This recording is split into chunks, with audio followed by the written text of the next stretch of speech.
Merci, Monsieur le Président, et merci pour vos interventions. Alors moi, j'avais deux questions essentiellement.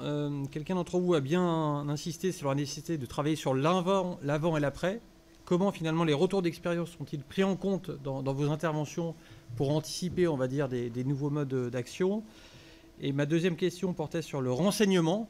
Comment jugez-vous le renseignement par rapport aux choses qui vont se passer pour que vous soyez en mesure à chaque fois de trouver les moyens adaptés? Est-ce qu'il y a des situations dans lesquelles vous êtes surpris, que ce soit du volume ou des modes d'action, ou est-ce que le renseignement est efficace pour que vous puissiez au mieux vous préparer à faire face? Merci.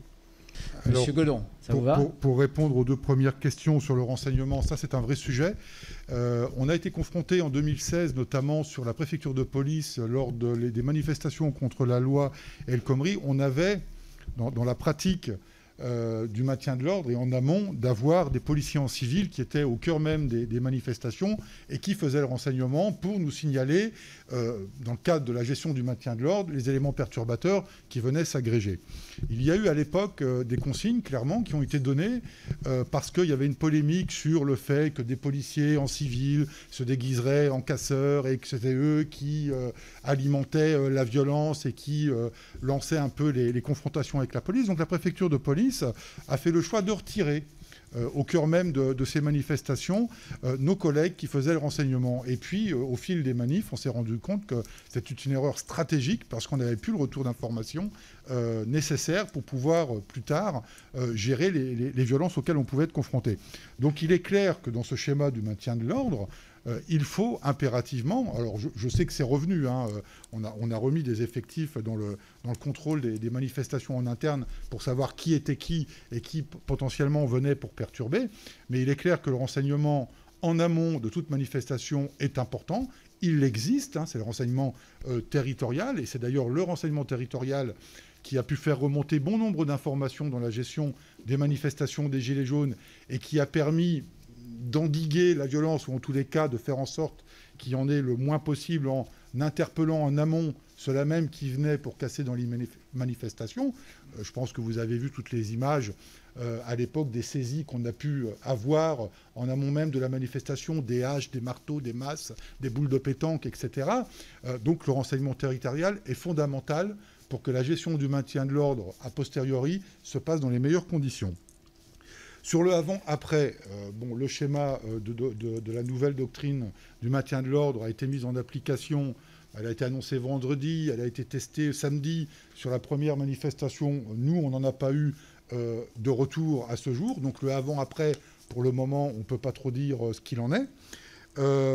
Sur le superviseur, Laurent pourrait répondre, mais de toute façon, je pense qu'on est tous au fait qu'il s'agit d'un binôme et que... ils doivent travailler ensemble et qu'il n'est pas question qu'on ait un superviseur à l'opposé du lanceur. Hein, ils sont en contact direct. Et quant à la grenade, je suis désolé, mais c'est comme pour le schéma de maintien de l'ordre. En tous les cas, en ce qui concerne Alternative Police CFDT, nous n'avons à aucun moment été sollicités et n'avons participé au test ou à l'expérimentation qui a pu être conduite. Merci. Monsieur Stanislas Godon. Oui, merci.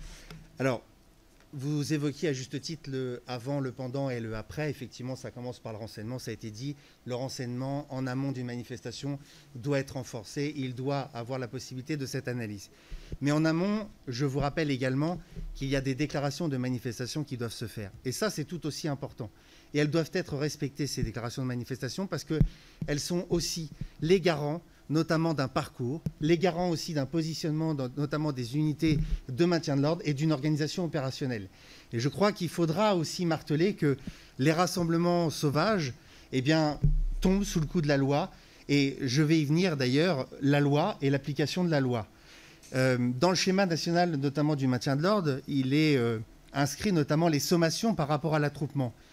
Eh bien, vous savez quoi ? Le délit d'attroupement n'est plus retenu par les parquets depuis 2017 parce que c'est assimilé à un délit politique. Alors là, ça pose question parce que du coup, on se retrouve avec en fait des infractions qui ne sont pas assimilées à la notion d'attroupement. Or, les infractions commises dans le cadre de l'attroupement ont des infractions qui sont punies sévèrement. Donc si le parquet, effectivement, ne décide pas de les appliquer, ça va être un peu compliqué aussi pour mes collègues. Et ça en vient justement à aussi cette problématique que l'on a évoquée dans le cadre de la loi anti-casseurs, ce sont les peines complémentaires pour tous les individus violents, les peines complémentaires notamment d'interdiction de manifester.